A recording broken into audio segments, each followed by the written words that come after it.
Hey, good afternoon. As you know, everybody knows who I am. I'm Joel Lopez.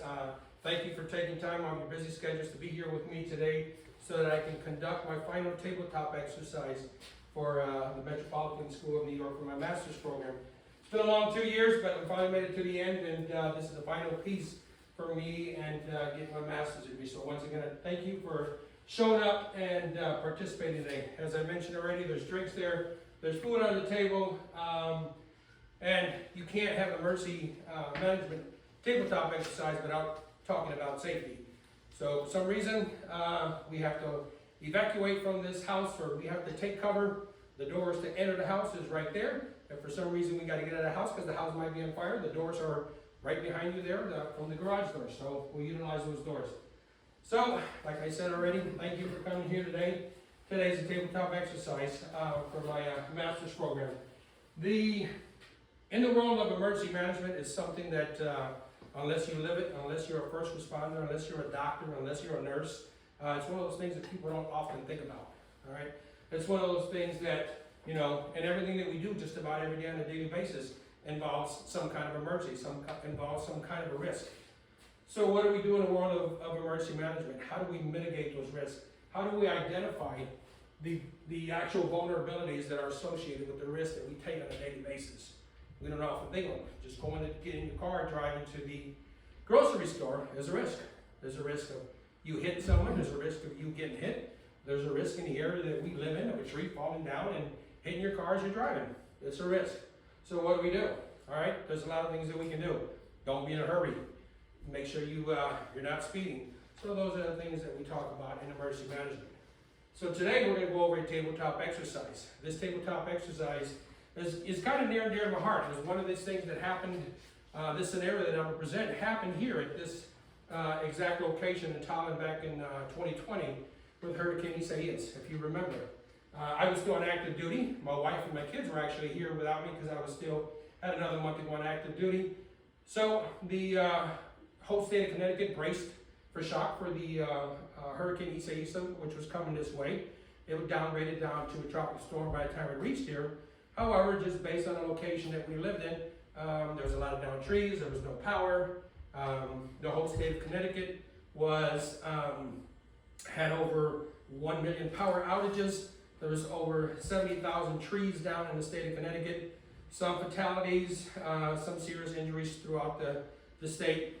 So it was pretty difficult. In this area where we live up here, we rely solely on electricity.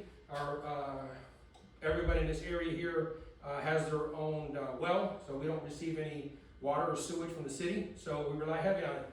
We, unfortunately, did not have a generator at the time, so my wife was struggling and my kids to even use the restroom.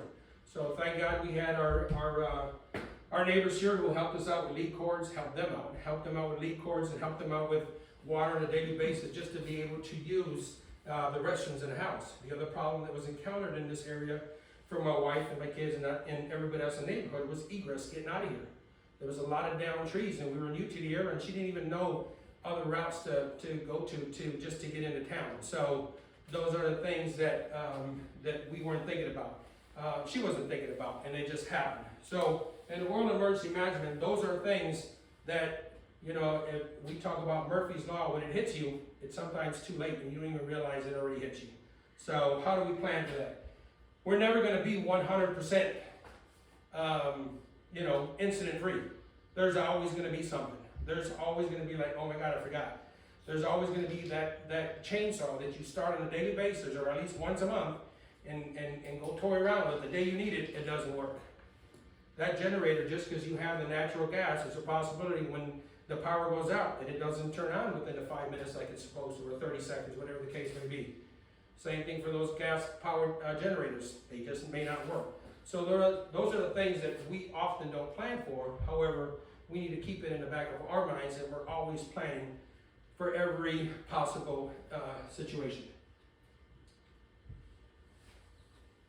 So as mentioned, it's a tabletop exercise, a hurricane exercise for the Crystal Ridge community. Unfortunately, in this area, like other areas, this is what makes this bringing people together very difficult, because in some areas, if you live in an HOA, I have friends, my good buddy Pierre lives on a golf course, they have an HOA, they have a club where they can go have their meetings. We don't have that, you know. Is it something that I think neighbors should probably, just to be a neighborly thing, to look out for each other, even without the luxury of a club? Yeah, I think it is. It's important, because some people are not thinking this. And not only that, but there's some people who may not be fortunate enough or may not have the resources when something like this does happen. So the agenda, we'll do the introduction. We're all going to introduce ourselves here in a minute. We'll talk about the exercise continuum, the tabletop scenario, the discussion, the hot wash, debrief, the action planning, and then the closure. So when I talk about the tabletop scenario and the discussion, I'm sure some of you are going to be a little bit surprised, but I'm not the only one that's going to be talking here. Tyler here is going to be the moderator for this brief. I'm the facilitator. I will present the scenario, or present the problem, and I will give you questions that you amongst each other will discuss to make this better.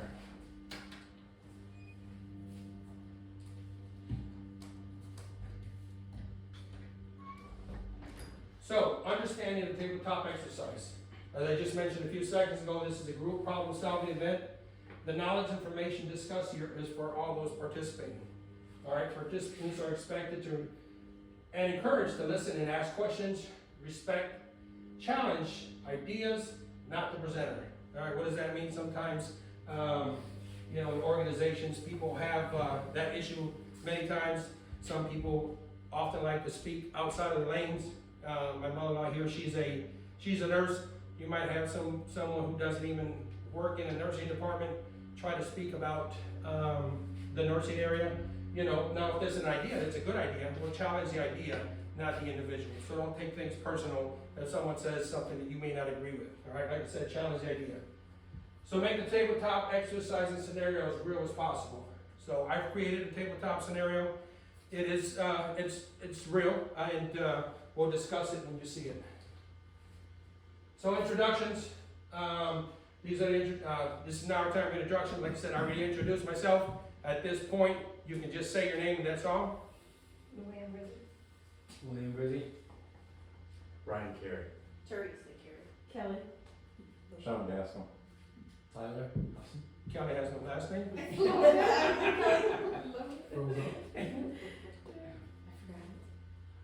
All right, so understanding the exercise continuum. So as we, in the emergency management world, we discuss exercise.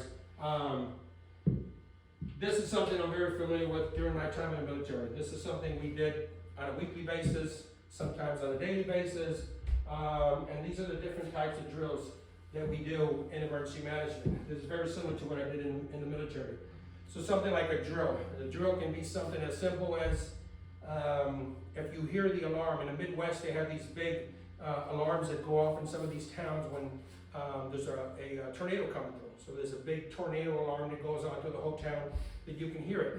All right. Sometimes they'll get people notifications, say, hey, we're going to be conducting a drill. Sometimes they don't. They just sound them. And what they're trying to do is they're trying to engage people's brains to start thinking, hey, what should I be doing right now because I'm hearing the alarm? Does that alarm mean that it's imminent? Is it a possibility? Is there a watch? Is there a warning? What's the situation? So that's what a drill is. A tabletop exercise is what we're doing here today. Throwing out a scenario, having a discussion about it, and then learning from it. The functional exercise is where organizations actually test their procedures that they have in place. They test the knowledge of their employees. If you work in a factory and somebody gets their hand caught in a piece of machinery, that's what they call a functional exercise. What are you going to do? How do you cut the machinery off? Who are you going to notify? Does all work stop? Or does it just stop in the area where that individual was working? So that's what a functional exercise is. A full-scale exercise is something that involves multiple agencies.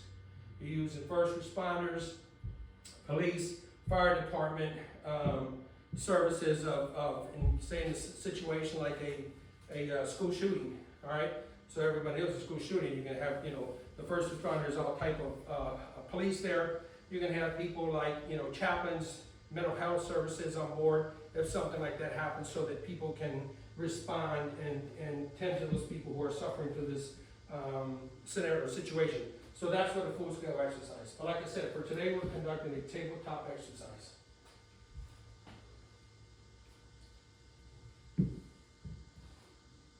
once again, what is a tabletop exercise? So the tabletop exercise simulates an emergency situation in a former stress-free environment. So we're just here, we're talking about it, no harm, no foul. The things that we say we may not agree with, things we say may not be very accurate or may not be quite what we're trying to get at, but that's what we're here for. We're here to discuss it. Initiate discussions of emergency guidelines, focus on training, and understanding how to prepare and recover from a disaster. So I know it says focus on training here. Like I said, we don't live in a community where we have, written laws of what we should do, how we should help one another. Is it important? It's very important. All right, so unfortunately, we just don't in this area. So, continued, the tabletop successes community residents will leave a beneficial learning and experience of the whole scenario, a better understanding of preparedness, the meaning of a plan, and policy needed.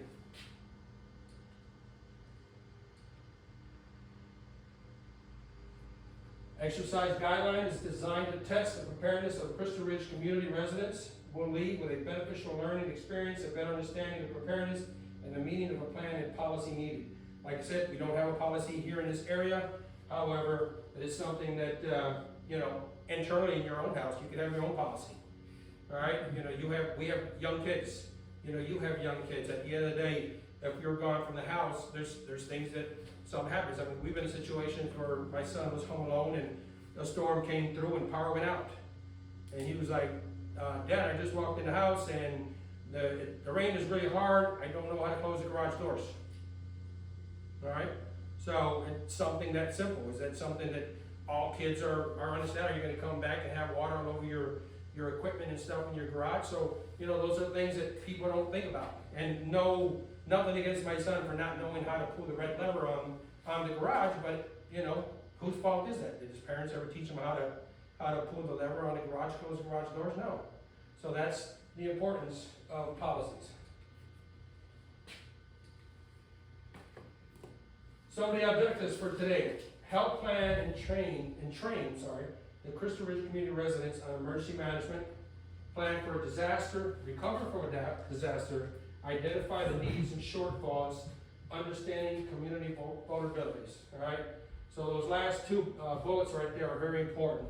All right. Identify needs and shortfalls, the vulnerabilities.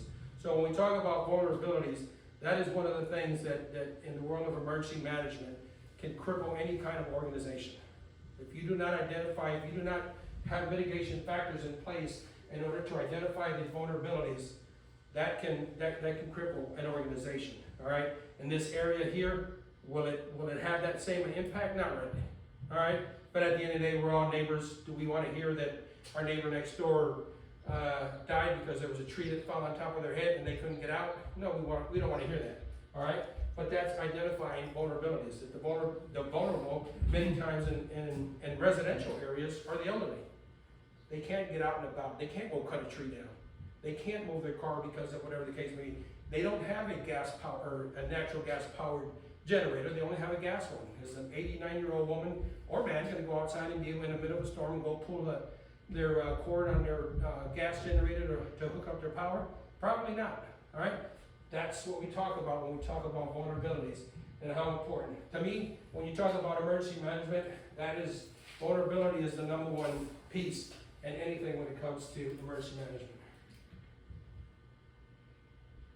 So, for the actual tabletop exercise, as always, first responders will be available for emergencies in Crystal Ridge community, police, fire, and EMS.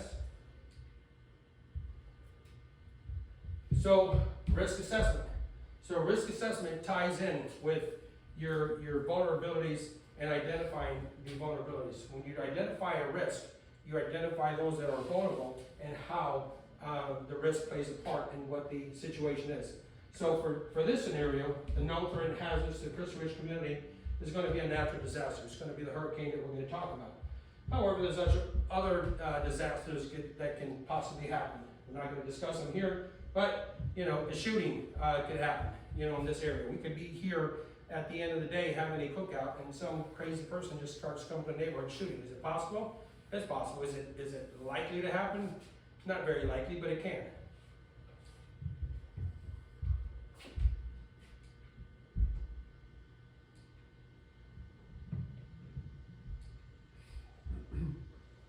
So can you read that? Because it's kind of hard to read with this shade over here. All right, so the scenario. The scenario for this tabletop exercise is it's an early morning summer in the Crystal Ridge community. The community is preparing for a Category 3 hurricane. It's expected to have heavy rain and winds are expected. Category 3 is expected to make landfall in the vicinity of Groton, Connecticut at 1 August 2023 at approximately 0400. Sorry, I can't get away from the military time. It's still 4 o'clock in the morning, but 0400 for us military folks. And on your desk, I don't know if I put it. Oh yeah, I did. There's, along with your action plan, there is another sheet there that talks about categories of hurricanes. So I printed that for you just to give you an idea what a Category 3 is, but although it has all categories for hurricanes on that sheet there. So it's expected to hit Groton at 0400 on August 1st, and the storm is on a northwest pass and expected to be over Tolland at approximately 0800. The storm is also expected to diminish in our area into a tropical storm by the time it reaches here. Okay? So that's the scenario. That's the first part of the scenario. So where do we go from here? All right? So now here's where I pass it on to my moderator, and there's questions here that have already been presented, and this is where we discuss the actual scenario. So we'll do this first part of the scenario. Is it okay if I read them off the screen? Oh yes, definitely. Is it better enough? Because And the pens are so new that they have the little plastic thing. Right, yeah. So That's- when we question it, I'm like, I can't write. So if we just go from person to person and we just go right around the room here, that would be great. So, do you want me to ask, like Joe, I'll ask like first person, the first question, and then we can have a discussion? Is that what you're getting at? Sure. Okay. So as a resident of the community, what are some immediate concerns we've got with the Category 3 that should be downgraded to a tropical storm by the time it gets here?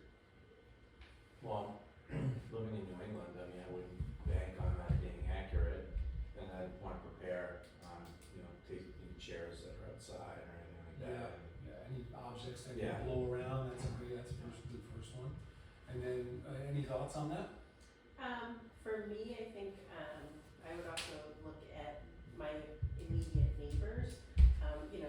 We know who we have in our neighborhood, and there are some folks in our neighborhood who do need assistance on, sometimes on a daily basis. So when you're talking a Category 3, it's like checking in with them, like, hey, how's it going, what do you need, if you need me, Did you hear about the storm? Yeah, and just making sure that they're ready too.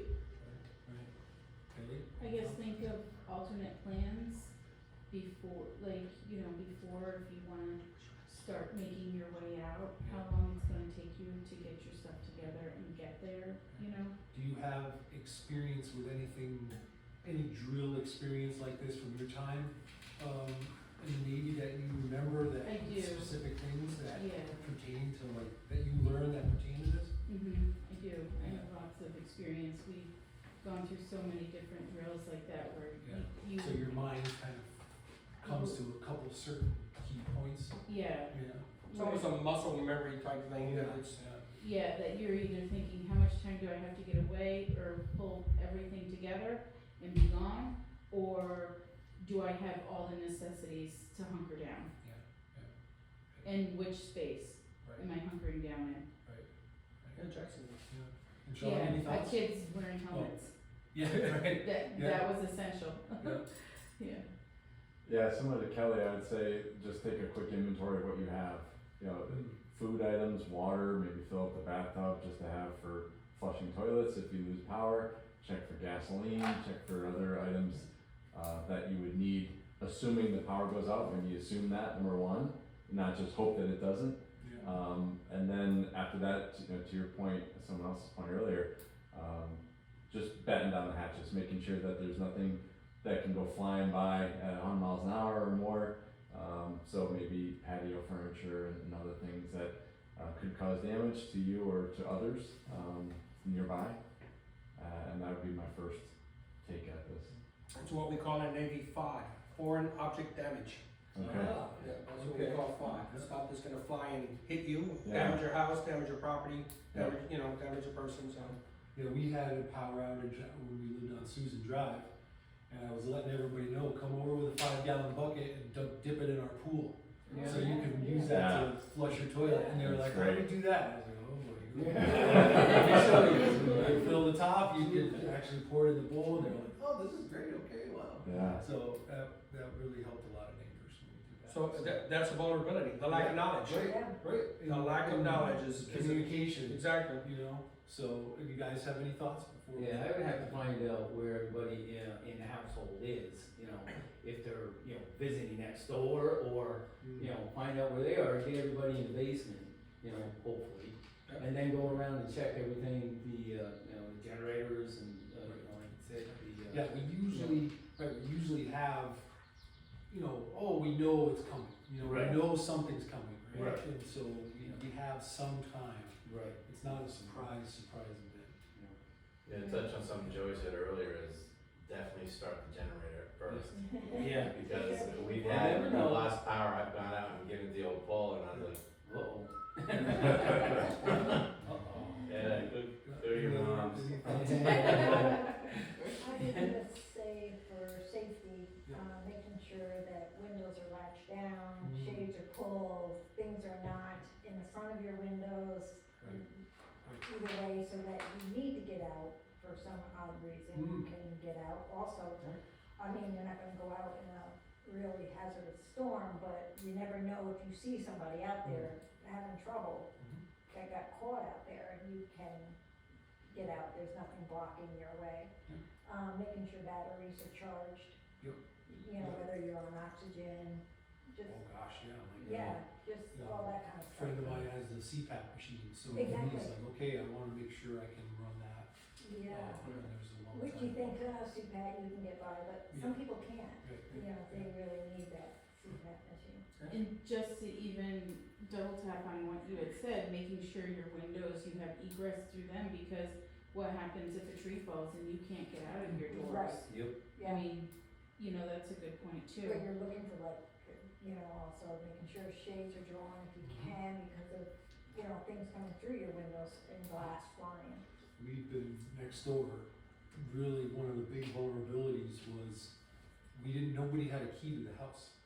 We would come home, we push the button for the garage, go in, whatever, we even have a backup generator, and we Yeah. still have power, we go in the garage, and I said, well, what happens if one day that doesn't work? Right. Yeah. And that was quite a few years ago, we moved in, and I said, well, let's go around, I got keys, and I said, everybody, here's extra keys. Those somehow got lost after a couple of years. I literally went around the other day, and Emily with her new vehicle, I was like, where's your house key? Oh, I don't have it. I said, well, so let's get in the garage. I said, well, think about it from the perspective of there's no power, things didn't work.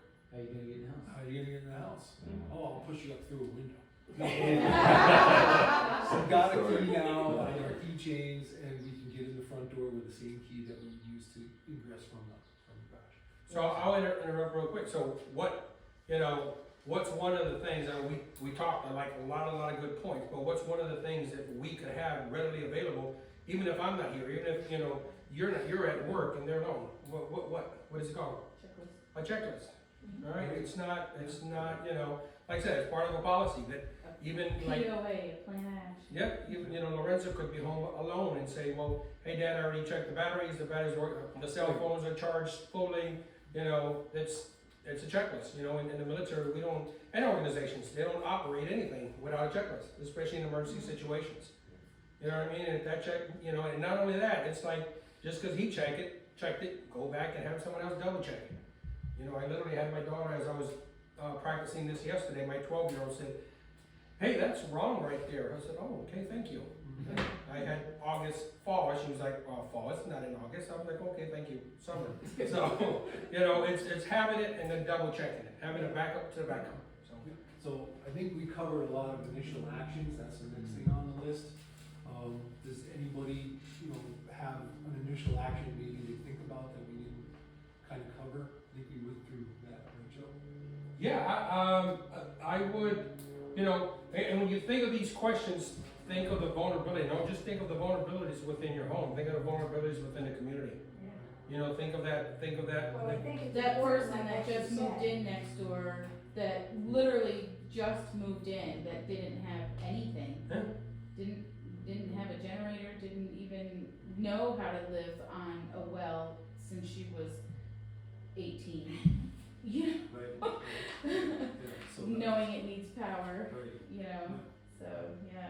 Yeah, so that's the thing is when you think of the vulnerabilities, it's like who else, you know, who in the neighborhood? Yeah, That 80, 90-year-old woman that I just said, that, you know, can't start that generator and say, hey, Miss whoever, you wanna come to our house during the right to storm out? yeah. You know, Or cause can't that, walk that far. yeah, exactly, you know, bring her over, bring him or her over and say, hey, or that woman that has 4 kids, 5 kids, and she's a nurse and she's working at the hospital that night. Yeah, You know, 'cause that's things that people don't realize that get to know your neighbors. there's, get to know your neighbors, there's people that work 20, you know, their jobs don't ever shut down. You know, doctors and nurses, hospitals run, it doesn't matter what kind of disasters headed their way, they have to work. Military. So military, they gotta work, so at the end of the day is they're at work, who's taking care of their household? Yeah, same with the fire company. and- Exactly, who's taking care of those kids, who's taking care There's of, someone at home. yeah, you got it. I got it. I think you bopped ahead of one screen. Did I? Yeah. Oh, Did you? so I shouldn't put that in my pocket. There So you go. want me to just We're keep going done. on? Okay, no, So, so what should residents do next? We're talking about like based on the scenario that's coming.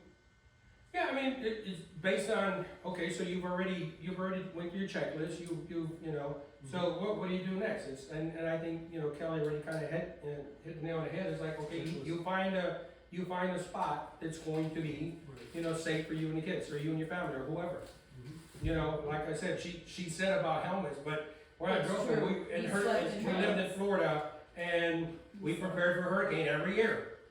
And we had like a horseshoe, not a horseshoe, An L, L-shaped. an L-shaped hallway, which was the most sturdy part of the house.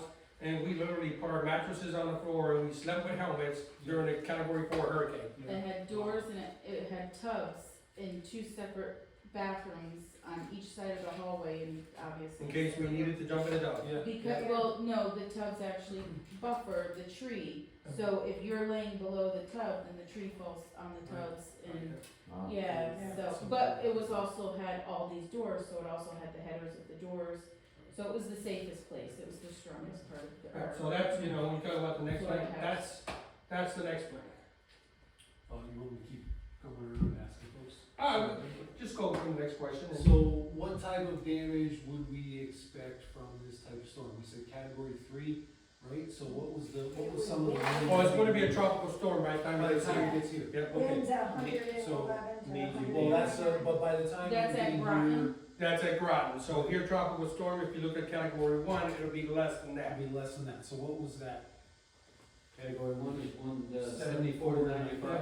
Oh. Okay. So a tropical storm can have winds all the way up to Still 60. Yeah. It's still windy, still windy. Sorry. Pretty serious. So what are some types of damage that we could expect? A couple things and then we'll. Well, yeah, it's down trees, Yeah. and, you know, We'll the see thing that. is that, like, I had tree take out my whole garden one year, and then, the one came down on our, back of our garage, so, yeah. Yeah, loss of power Yeah. because of those trees. Mhm. And, Injuries, humans, Yeah, yeah, trees come down, you get hurt. I know one thing I don't have in my house is much of a first aid kit. Yeah. Power lines come down, Thinking about shorted that out, house now. transformers blowing out. Yeah. Exactly. So we know, Evan was parked at his place the other day, windshield got broken by, from a big branch that fell off a tree. So, you know, we just saw, 3 different pictures that Joe put up about, like, vehicle damage. Well, it's So- transportation, you might Right. not get through. Yeah, exactly. Right. And that's the same situation we dealt with here, is the egress that you can barely leave here. Mhm. And even the roads that were open, it was a road that, I mean, you had to have one of those little smart cars to get through, cause it was, you know, there's trees everywhere. And at the end of the day, it's not like, oh, trees down, we're coming, no, there's there's trees everywhere. People Just find like out last from that. year. Or live wires too, right? Yeah. That's Yeah. even worse. And at the end of the day, what does everybody think? Well, I should be priority, Right. right? Everybody thinks they should be priority. When I And- lived in Norfolk and we had Isabel come through, the telephone pole went down and all the wires landed on my car. And I couldn't leave until they came and Got 'em took, off. made sure that that Comes off, section, yeah. right, I couldn't even move my car, you know? And it took a while because it took them a week to even come to our section to turn our power on. So it did take a long time to even be able to just use my car. Yeah, Next, you didn't know what was on it? The No, last- right, The last So- snowstorm that we had, that was pretty powerful where we live. And Heavy wet snow, yeah. we had to be at the hospital at a certain time. And we had to go They like took 3 detours. Yeah, we had to go Trees three went down different because of that detours to heavy get to the ice and hospital snow. because of trees being down. You know, and some of the roads were closed, cars were off the side. so I guess preparing for the, you know, I was single then, but I mean, preparing if you have family, you know, preparing for you, I didn't even think about that, you know, I could have been without a vehicle on top of all the other Yeah. stuff, you know, vehicle damage. So, I like this question, where can we find this information? So we talked, Joe, you mentioned like a list, right? Is that what you were getting at with that? Yeah, along with that, you know, when it talks about, I mean, I printed that right there, that has, you know, category, as far as hurricanes, but, you know, what other information, you know, if you still have power, do you still have a, listen to our favorite weatherman, what's his name, Kelly? Mike, No, Joe. Isn't it Joe Cantori? Oh, yeah, the guy Oh. on the Weather Channel. Yeah, the Weather Channel, it's It's always always out hurricane. getting blown Yeah, across yeah, the so I beach. Yeah. can't believe you forgot it. You're fired. Yeah, I'm not so, one to put on the spot ever. so. Jim Cantori. Jim, There you go, there you go, tribute. Jim Yes, Cantori, Jim, yeah. Jim Cantori. Jim follows us everywhere. So, you know, that's what it's getting at, is what information and where can you find it? If you still have access to,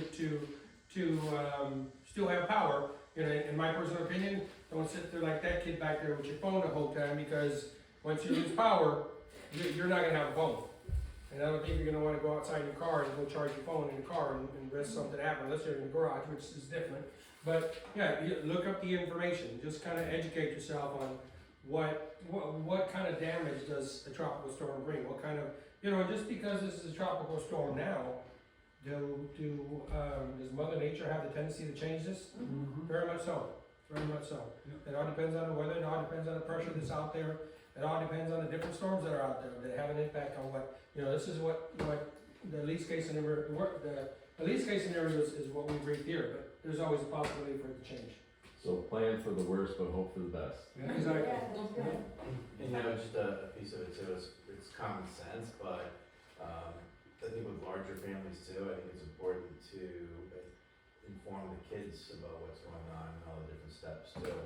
I mean, that was huge when I was growing up in the '70s, I mean, it was always, you know, tell the kids what to do, but I've noticed as I've gotten older, a lot of my friends and stuff, they leave their kids in the dark with stuff. Mm-hmm. And if something happens to one of the parents, the kids are not gonna know what to do, so I think it's nice to Yeah, that's be able to inform everybody. Yeah. And I also Like, think too, like Lorenzo with the, garage door, Joey. Yeah, I mean, what something if it that was simple. a big storm that came quickly, Exactly. and he's trying to close the door and can't? Near Bella got stuck in the garage door. Yes. She did. She got stuck in, we were on a military base and the door was rigged opposite. When you walked in, it didn't have the emergency where it goes up. It immediately came down. And she was stuck in, it was a one-car garage and she was stuck and didn't know what to do. She was crying. It was a nice, She was trying to get it was the a nice, windows a open. nice hour of peacefulness in the house. So what were you gonna say, Teresa? I was gonna say, it's also really helpful if you sign up for like your town's e-blast. So like you get information prior to like, Exactly. different events happening and then they're able to tell tell you, here are different sites you can go to, or here's numbers, like if this happens, you can go here. So I think that that's important too. I didn't even know there was such a thing.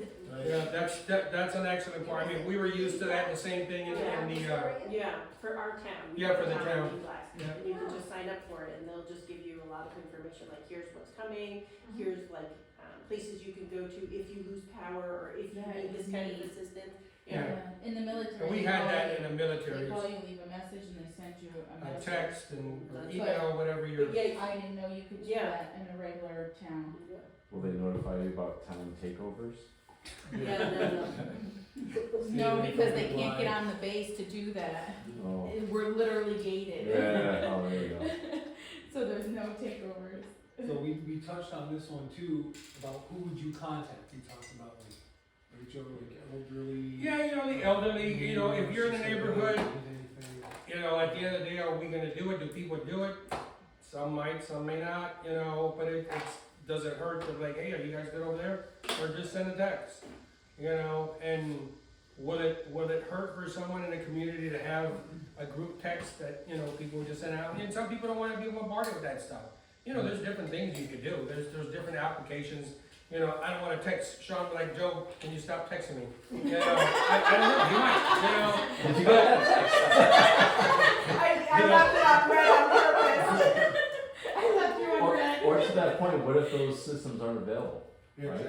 Right? If your phone doesn't work, the cellular is out, the power's out, Yep. How do you get in touch with people? Yeah, Like, yep. smoke And- signals? Like, what do you do? Well, and that's the part that, when you have something in place, Start walking. start walking or House to start, or, just hunker down and wait, because you might reach that point where you don't have that, and like I said, now that's the worst case scenario. Yeah, Now we have to, it's just like the day after the storm, we have to go back and evaluate what happened. Every day after the storm, we walk outside and see, our gutter's still up, or my shingle's still on the roof, you know what I mean? Is my car still in the parking lot, in the driveway, it's funny, but it's true. And that's what, wherever we've been, and like I said, when we lived in Florida for several years, and it was crazy, because it was like, the Lopez family was the only one out there raking leaves and picking up branches, and I was an officer, and everybody in the officer community felt that, well, it's not my job, I'm an officer. And I'm like, first of all, we got no power, we got nothing to do, the house is boiling, it's Florida, we're like, get your butts outside, let's go pick up some branches, let's go rake some leaves, let's go make it easy for the people who gotta come clean. Instead of cleaning the whole yard, they just come clean bunch. And then people were mad in the neighborhood, like, well, why did they clean your yard? I'm like, because we made an effort, you jerk. We cleaned our own yard. They did. You did, so, but yeah, people expect that, so, there was nothing going on, then go out and do it, but yeah, you're gonna get up the next morning, you're gonna go assess the situation. See what it's like, see what the damage is, so that, if it's safe to walk out there, since there was no power, go check on those known vulnerabilities, go check on that 90-year-old, couple that lives down the street, are they okay?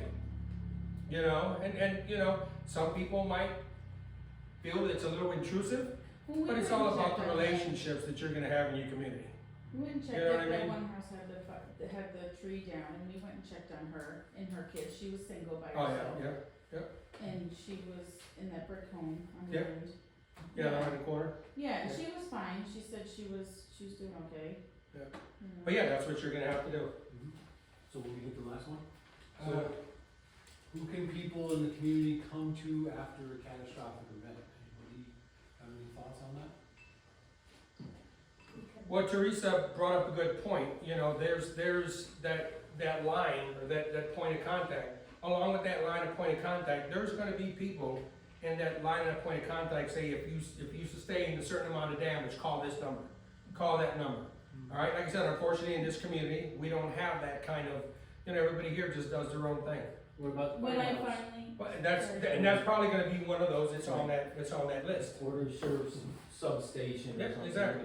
when I had finally gotten out and was able to go to Big Y because they cleared I think Trees. Charter, it was, Yeah. Stafford wasn't even open, but Right. Charter was. I met somebody at, Big Y that had said that the fire stations were giving out water. And I said, but we couldn't even get to a fire station. Yeah, Like, that's really nice, but we couldn't even get to the fire station, Right. you know? Knowing And- where they are. Right, and then we had just moved in, so we didn't have the buckets and that Tyler let us use. And that's a lot of times the problem, that people were like, you know, they're not as proactive. Like you said, you mentioning that is like the best thing ever, because, you know, people need to know that, hey, I can't get out of here. So when they start giving out water, we're like, okay, well, you contact somebody on that line and say, well, we need to deliver water up to the Crystal Ridge community because they can't get out. You know, but if people don't say it, then people will feel that, oh, everybody's fine. You know, everybody's waiting for that person that got really hurt, really injured. Nobody's really looking like, hey, I got nothing to drink, until, holy crap, I got nothing to drink. You know, and they hear about it, We you can't know. flush my toilet. That's it. Well, they say you live in the woods, go join the bears. With Sophie behind there going, I see you. All right, we'll get off topic, Kelly. And, I don't need I think to we're see good. a bear Yep, we'll do the next scenario and then, Well done. all right, can you still see this because on the mic? You can? Barely. Barely? Yeah, read through it if you can. All right, category 3 expected to make landfall in Groton has stalled and intensified in the Atlantic and is now expected to make landfall as a category 5. Due to the latest storm change, the governor ordered a late mandatory evacuation for all those in the path of the storm, i.e. the Crystal Ridge Community Tolland residents. The storm is headed towards the Tolland area and still expected to be in the area at 0800, and the storm is expected to be a category 3 or 4 in the vicinity of Tolland. So down in Groton, you know, like I said, now this is just a prediction. This is the scenario. This is what it's at Tolland. You know, even though we talked about tropical storm, and I know Sean said it, and some of you already said it, you prepare for the worst case scenario. All right, prepare for the worst, expect the best. And now here we are, dealing with a category 5 all the way down in Groton. So this is the second part. Once again, these are kind of the same questions. You can sit from there and do it. You don't have to stand up if you don't want to. Just the way the angle is, I can't. Oh, okay, I got you. So, Yeah.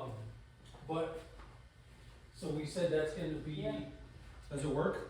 mandatory evacuation for us here? Maybe put the window down. The window might have a UV, No. you know? Is it? That's good. What's your question? I'm sorry. So, my question to you with your previous slide was. Well, we're now- mandatory evacuating here? Well, that's what the governor ordered. All right, but does everybody understand when it comes to, can the governor make you leave your home? No. They can't. Nobody can make you leave your home. That's what I was curious. All right, but at the end of the day, if you're one of these people that get stuck, like in this area where there's a potential of us getting stuck and not having any kind of egress, You better be an emergency vehicle. exactly, and even if they can get up here. So when you don't follow the rules, and even though, you know, it was a late evacuation, you know, and you weren't preparing for it, and now you're gonna hunker down at home, you know, now, no one's just gonna leave you, but it's just gonna be that more difficult to tend to you if something does happen in your home. So, let's just go through, this is a great one. As a resident of the community, what are some immediate concerns? Let's let everybody do like a couple that are in their head, right? So if you don't mind, start. Flooding. Yeah, being without power. Are we saying like if we're gonna stay during the Yes. emergency? If we're staying? Yes, Oh, Well, try the other way, what if you're not I'm gonna not- stay, I'm where not do you staying. wanna go? Who are you gonna go to, right? Exactly. I'll go to New York, 2 hours away to my parents' house. Can you get there in time, or like, are you in the path of that? so what are things that you need to think about that, you know, for you getting up there to New York? Which Where vehicles- gas, And car. at the end of the day, when you talk about evacuations, when you drive down a highway, what do you see on different signs? What does it say? No trucks. No, it says access evacuation line. route, evacuation route. So is your evacuation route to Millerton, New York gonna be available? Maybe You not. can't, exactly, you can't just say, I'm gonna go to mom and dad's house, because normally your evacuation routes are all the main highways, Yeah, and that's not me. because that's what they can tend to. They're not gonna tend to back roads and small roads. Nope. So evacuation is going to be major highways, so unless you can make it to Millerton, I New York. can, 84 to 22, and that's that. I can do it. It's just So- gonna You got- take me you an got about to extra. try. Okay, So Sean, any idea about, immediate concerns now that we've changed the scenario? Well, if you do leave, you have to assume that you can't get back for a while because Oh, of, yeah. because of issues Right. of, you know, Yep. just access to the road. So make sure that what you do take is important and that you need it, for a week or two or more until you can actually get back. So can you give me ideas of what are Well, some you're- of those things that You're you're bringing thinking? animals with you, pets, Thank you. right? You bring a great point up, alright? And a lot of studies have shown when it came to Hurricane Katrina, Hurricane Sandy, and Hurricane Isaias, there was so many evacuated people that left their animals behind, Yeah. right? Thinking they'll For come years back and years and to years, Yep. still to this day, New Orleans is still recovering for the amount of stray animals that are walking the streets in New Orleans. Alright, because people are like, oh, my dog is gonna be fine, my dog's gonna be fine, and not just in a hurricane, and that's in anything, in a forest fire stuff, people do it all the time, right? And, so, that's one of those that, Well, in all fairness, it's like kids, animals, how much Right, room? you're do Well, you have? Exactly. Also too, a lot of times hotels don't take pets. exactly, yeah, they And don't. the last room available isn't a pet room. Yeah. And I don't think you anticipate that you're gonna be gone longer, than a day or something. Yeah, days, and The yeah. that's a good anticipation point. is like, oh, like I'll be home soon, so it'll be totally fine. Yeah. But, I think of all the times that we were without power for 10 days plus, and I'm going, that's a really long time. Yeah. And you don't, my parents are like, how is that a possibility where where we are living in this world today, we were without power for that long? Like, Yeah. yeah. In cases like that, I mean, it's one thing to say what you're going to do, and then Right. the other thing, like when male pride jumps into the play, right? Because anytime we've had major things like that, I'm like, take the kids, go to your mother's. And I stay at home, I'm really like, I'll make sure that everything's It's good, okay, the yeah. power's off, and cause I feel like someone needs to be there to do something, but now I don't have to worry about a bunch of people, Yeah. right? And I can True. focus on my list. Well, I mean, if you look at scenarios in the past, if you look at scenarios in the past in New Orleans, people left their homes, and what happened to a lot of people that left their homes? They didn't come back. Well, they didn't come back, and there were people that came and then robbed and stole and took everything that they owned inside of their homes. And these were some of the homes that didn't even get touched by the storm. Yeah. So, it's one of those that, is someone gonna stay behind, or is everybody gonna go? What's more important, your home, your valuables, or your life? Cause like I said, at the end of the day, the state can only do so much for you when an evacuation has been ordered, and hopefully they can come help you if need be. If not, then you better write it out, and you better learn how to go kill a squirrel and eat it, and Well, if you're definitely leaving the home, like Brian said, and like Sean, your food, your water, your blankets, but in the car, if you're gonna be in the car, The leaving. necessities, right? Yeah, and plus you're gonna need your IDs. if you look at, You need Birth that emergency Yeah. box, Yeah. that safety box that you grab under your sink or whatever that you have. Sean said, well, you're leaving and you don't know how long you're gonna come back. Most people can anticipate a week. Normally it takes a week to clear trees and get Maybe power not, back up. maybe back. Yeah, maybe not. If you look at Hurricane Sandy, when Hurricane Sandy hit down in New Jersey, it hit and it was a major storm, and they were still recovering from the actual hurricane when 3 days later they got hit with the first winter storm. Mm. It was like, how do you recover from that? After you just went through that. So, you can't just have in the back of your mind, well, it's only a storm, we'll leave, we'll ride it out, we'll come back, we'll go back to normal life. You just don't know. And I think down south, they do a better job because they have them more often. And because even when Isabel came through, it was a week till I could get my car, but it was 2 weeks until actual power in the house was restored. Wow. I didn't think about it, but like you said, down there, then you get hit with more storms. So now your water level and all that kind of stuff. So I think down south, they have more contingencies in place for, like, they do this more often. Where here, the power company was like, well, we really didn't think it was gonna be that bad. Oh, sorry, guys. We didn't have everybody in place, and then the next time, we barely got hit with anything, and And they they had brought everybody lined everybody up. from Florida up that Yeah, was, everybody, you They just, overreact. Mhm. that's the rolling of the dice, you just don't know. You just don't know. So, what are we on to? We talked a lot about the initial actions with that conversation. what should residents do next? We've had the storm pass, right, Joe? Yep. Big storm hit us. So what do we do next, just locally? What were some things that we would do? Debrief. Yeah. Right, Well, we're I still like the basically idea trying to of get Teresa's e-blast, maybe, Yeah. that e-blast could say what roads maybe are closed, Well, basically, or get- like somehow figure out, Get like if together, we're away, right. getting back.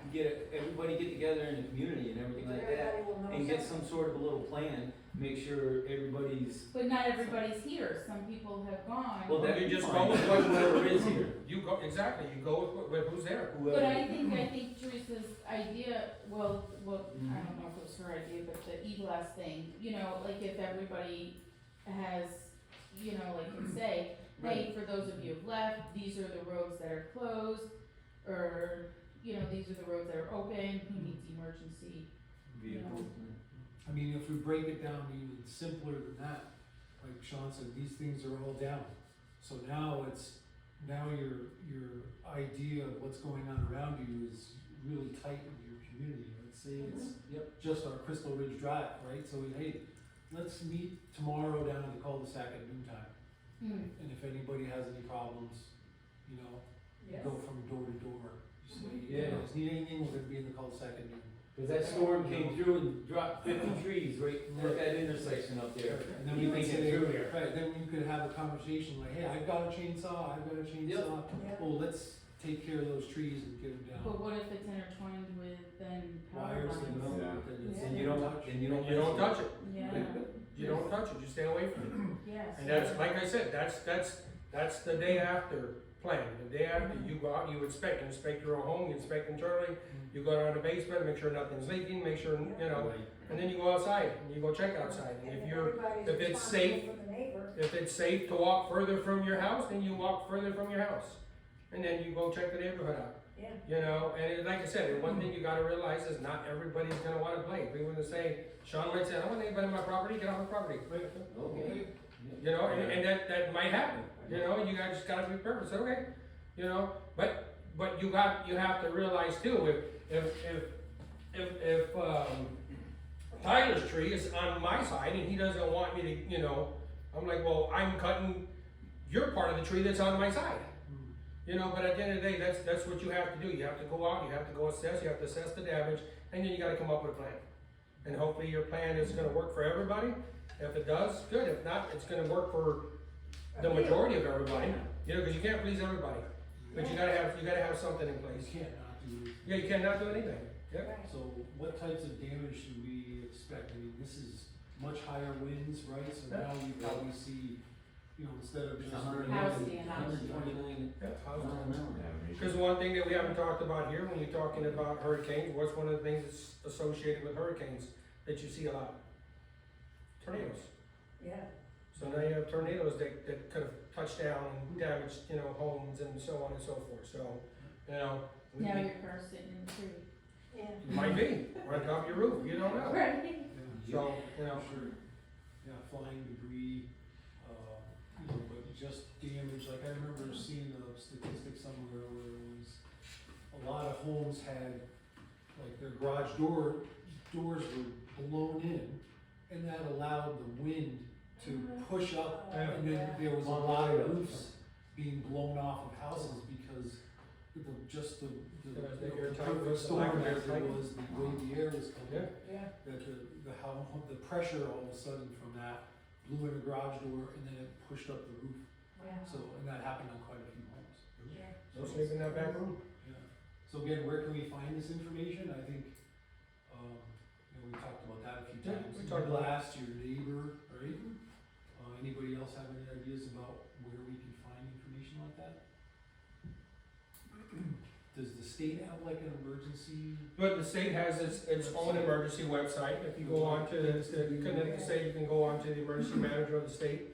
They might, Location and everything yeah. else. Where you But need- again, you have to have a cell phone, you have to have, power, you have to have all Well, that. you would wanna think Before, about it yeah. as a, hey, it's family night, let's everybody look at this website tonight and come up with a plan before the stuff hits the Well, I know when I was working for Suburban and everything like that, if anything happened in the plant, what we do is we'd all you know, we'd all evacuate, of course, and everything. But what we do is we go down to the end of the Route 22 and meet at the Red Pond Road. In this way, we'd you know, figure out where we're going from there. Okay. You know, as far as what Yeah, would things happen, that open what up. would happen to the Yeah. plant, you know. Okay, If so anything you happened. went like leave the plant, go Yeah. to a spot. Yep, Yeah. exactly.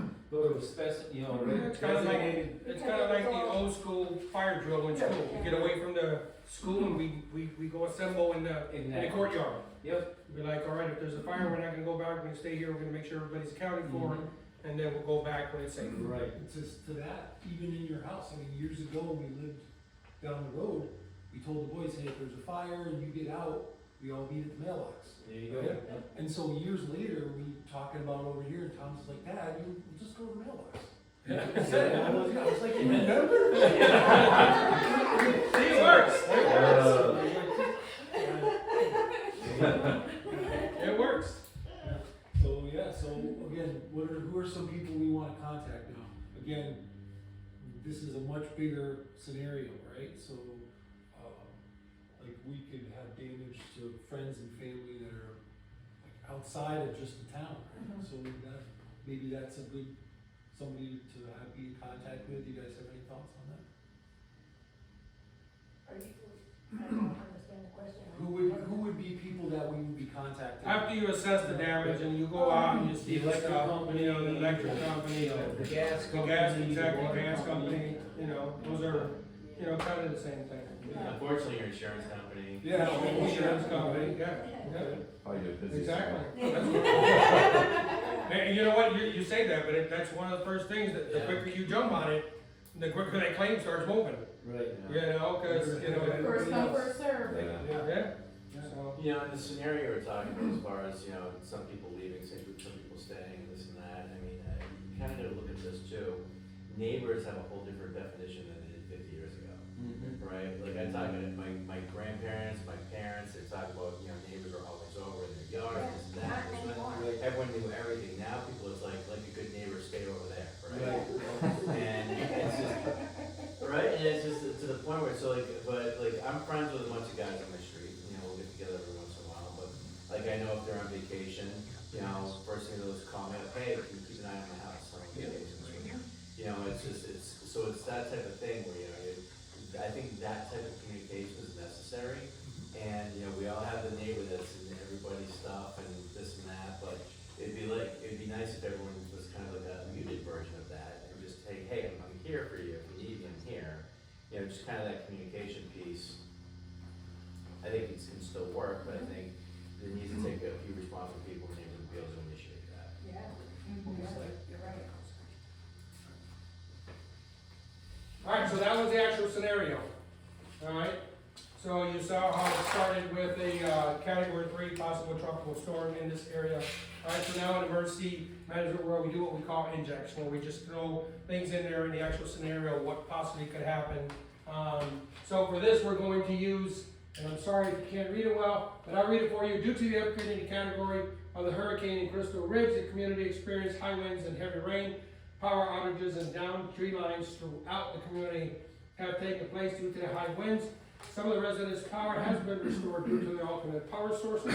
And excessive trees have fallen in the community. Fallen trees have impacted the roads in and around Crystal Ridge community, and the community is blocked off from the outside.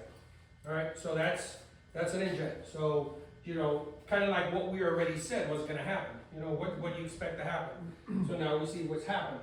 You know, there's a lot of trees down, there's no power. The egress, there's no egress to come or go from this area here. So, you know, with that being said, those are things that you need to think about as we're talking about injects. So this next slide, this is for you also there, Tyler, but I'll read it for you and you can run with it. What action should the residents of Crystal Ridge take? And just think about it as we go through these questions, because we've already discussed some of this already. You know, some of this we thought about it ahead of time. So how will you respond to the change in the storm strength and existing impacts? Who will you notify the community if you encounter some issues? Like I said, we talked about already. And what will your plan be if conditions worsen? So go ahead, Tyler, with the first questions. What action should the residents of of the community tank. Like I said, we discussed some of this already. Right, we did, right, so, one of my first thoughts is checking on your neighbor, right? Does anybody else have any other quick thoughts about that?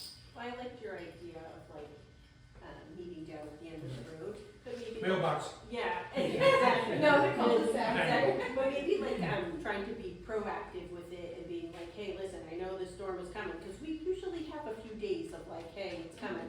If it gets bad, this is what we're planning to do, as long as everything's okay, we're gonna meet down here. Because I think even if it's just your community or your street, like everybody brings something a little bit different to the table, right? Like, you know, you might be like, okay, I have my pool, you guys can get water from here, and you might be like, okay, well, I have this, or you have this, or I have access to power right now, you don't, you know what I mean? So I think, you know, by getting together like that, you open up a lot more options than you would, you know, just being by your side.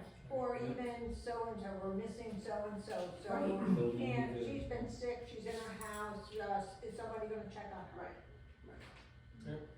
And I know for us, I mean, we don't have a natural gas, generator, we just have a normal gas generator. And a lot of people have the natural gas. However, for this area, you know, when's hurricane, season lasts? It lasts all the way to the first day of, or last day of October. So what do we, I know I can speak for us personally, we don't fill our gas tank until around that time frame. So now if you've gone with an extended amount of time without power, And your propane. you know, because we normally buy the propane right before the winter where they give you that deal, so-called, you're right. But that's when we get it, you know, and we fit, you know, we do the whole plan for the year, that's when we get it.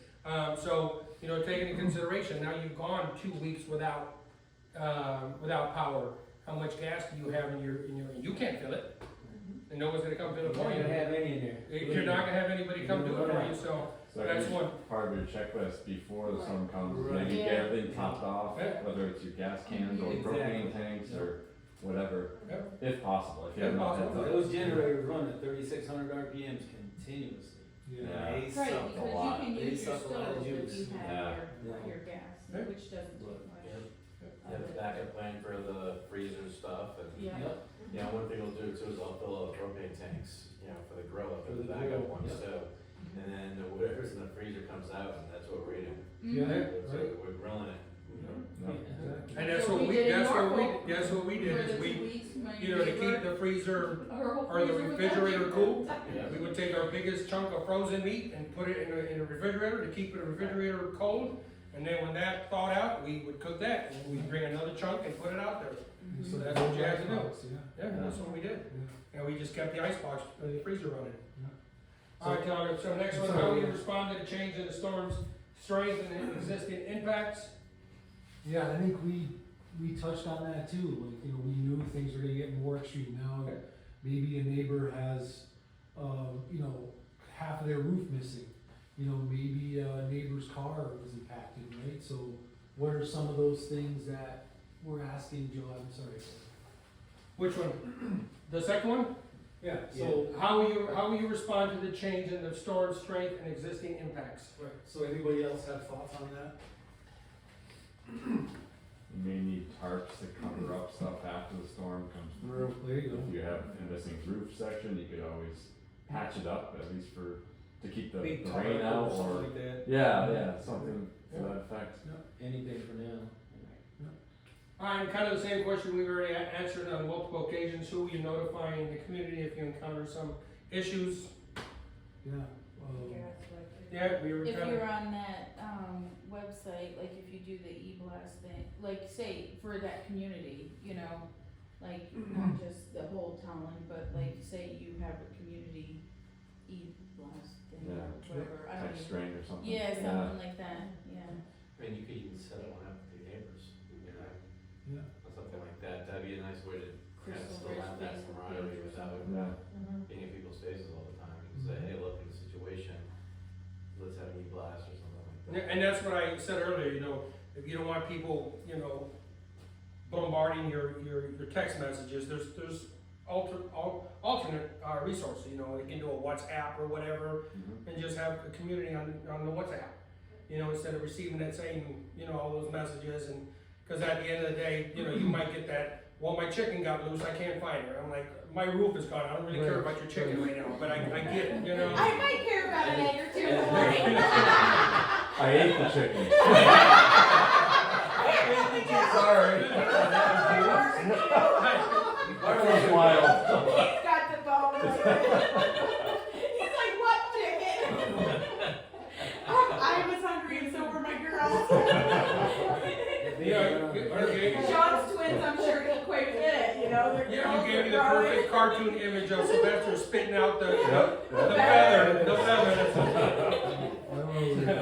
What were your plans if the conditions worsen? Like I said, we talked about it, the conditions already worsened, so. But there's still more because we haven't really gone out to investigate. So, for us, you know, our house might be intact, we might have a little bit of damaged shingles or whatever the case would be. We might be okay, so the conditions can worsen as we go on about and look around the neighbors.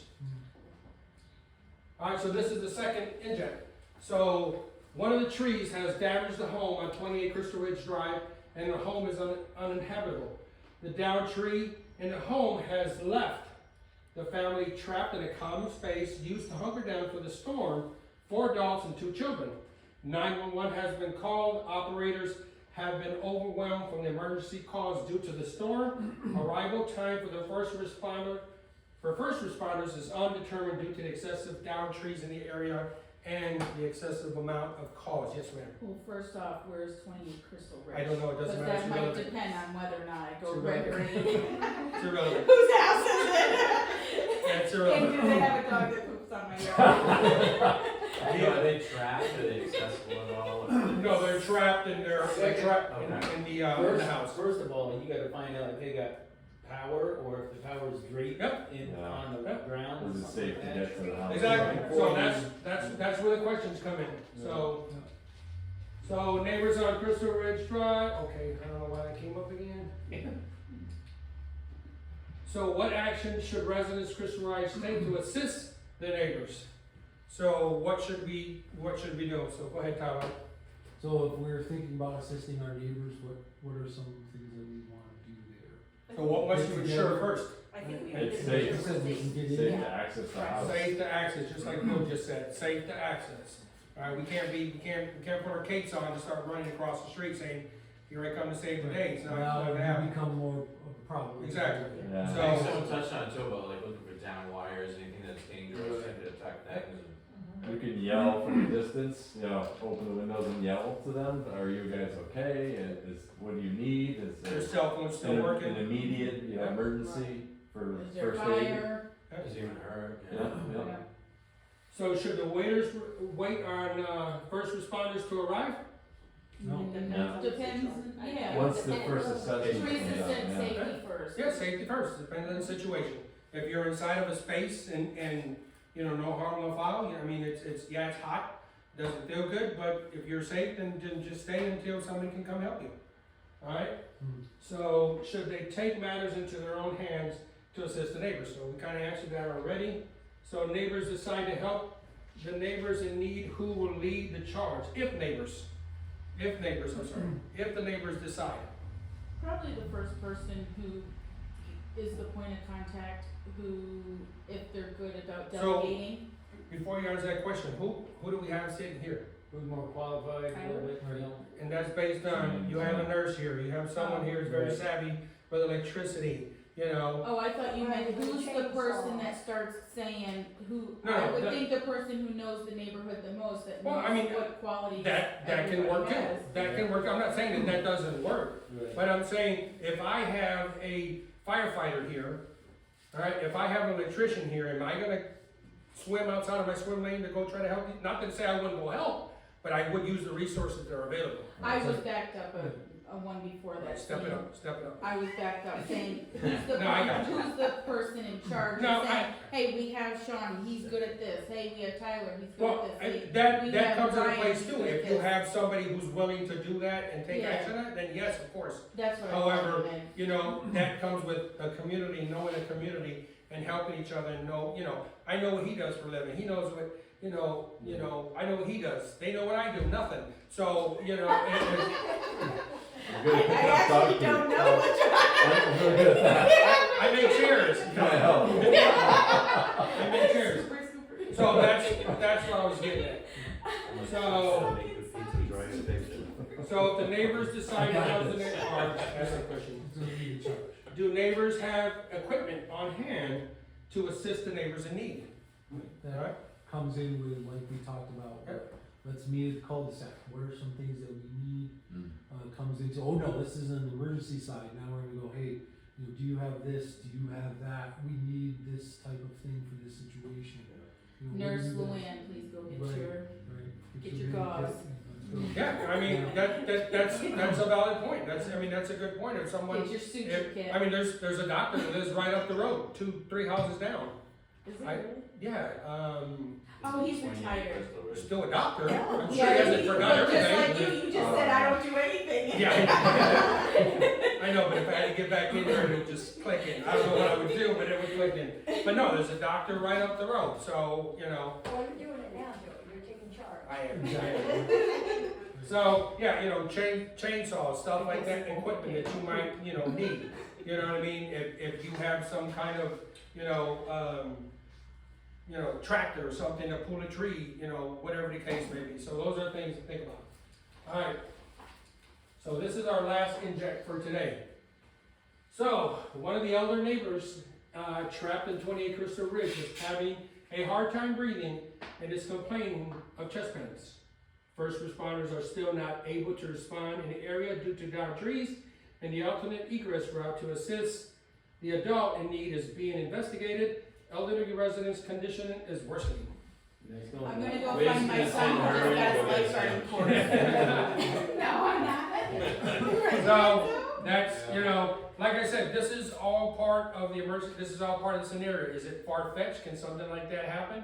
Yeah, and at the end of the Well, day, what would you do? What would you do if Huh? somebody's complaining of chest pain? What Well, would it you depends do? on Well, if she's you're here, so- in their house, Right. in their house, Well, you they gotta might get have to the medicine person. You gotta get to somewhere them. in their house, you gotta get to them. you gotta get Right, to but there's no emergency vehicles that can come up here, so what would you do? Like foot. We're on our own. We're on our own. Right. Aren't Are you? there medications that they're on, do they need that? Again, we will send Billy in to check out the electric. Exactly. No, that's what you would do. You would Mom, Making- you're not going inside. making the scenario safe. That's what you have to do first. Make the scenario safe. If the scenario is safe, then we'll have to take actions, because if they can't do it. So not only that, if we do get them out, how can we get them out of here and somewhere else? What are things that we could do to coordinate with local first responders? I'm gonna Be ask like, my hey, we got daughter this to guy at the house, I drive know you here. can't come up here, but what else is here that we can do? How close are they to the closest maybe contact point? Maybe Yeah. there's access down the road, but it's a half mile away through the woods. Right, well, Right. Well, if you go that way and you go down Crystal Ridge, do they have the same amount of trees that, is it like more woody in this area than it is? It is. Yeah. Down there? a little more, yeah. Mhm. It's a lot more woodier up here than Yeah. down. I think, yeah, this is more than down there. Mhm. Alright, and what's also at the end of, that we just called, what did you call that new area? Big The lake. cul-de-sac, but Sean Right. just made a point, and he said with that little access point, maybe we could get through that access point. That came about because of an emergency.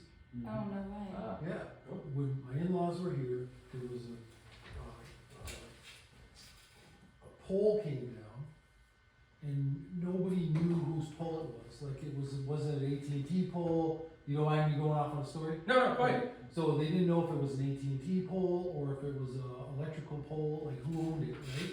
So while the two companies were sorting that out, nobody could get home, nobody could leave, and the fire department came along with one of those little side-by-side, and they were telling people, park your vehicle, we'll drive you up to your house, and we'll take you out to a vehicle if you need it, or whatever else.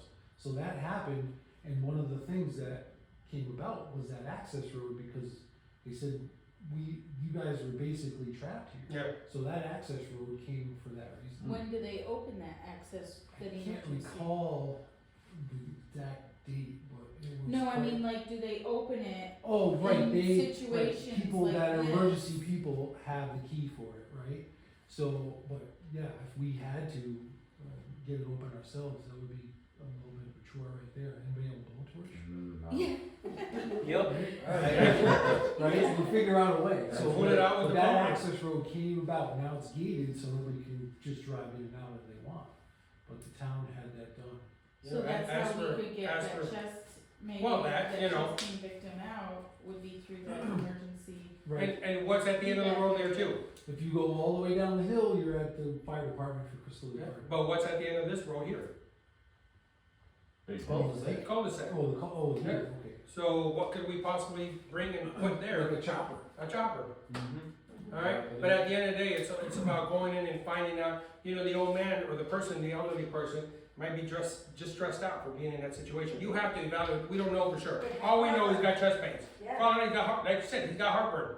Joe, couldn't He you? had his last meal last night during the storm, and that He was went hurt. all out. We don't know. Back So row like I said, barbecue. but at the end of the day, you still have to put a plan in place. You've got a panic attack. Exactly, it could be a panic attack, but you still have to have a plan in place in order to do so.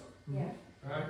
So couldn't, when the step be and something like that, you call 911 and they just kind of walk you through? If you have no electric. Yeah, no electric, yeah. I mean, if your cell phone's right, yeah, they'll walk you through, but like I said, And some of those 911 operators, there might only be 10 operators and they're already farming out.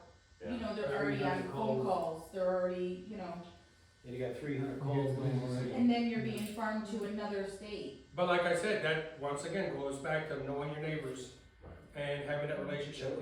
Like I said, there's a doctor right up the road, If all the. you know, so He might have meds. he might have meds, he might have meds. I'm sure he does. I know he was a big on the COVID, research and stuff. I know that's what he, so whatever kind of doctor that is, I wanna say it, but I don't. Epidemiologist. There you go, I was gonna say it, but you said it better than I did. I know it started with what you just said. Epidemiologist, that's skin. No, viruses or Viruses. anything Yeah. to do with. Remember we got Infectious I'm like epidermis, I'm thinking. No, no. Yeah, it sounds like skin, yeah. Alright, so these are the questions. So once again, we already kind of talked about it, but what actions should the resident take to assist the neighbor? We already went over it. Are the neighbors left without any other options? What are the other options for the egress?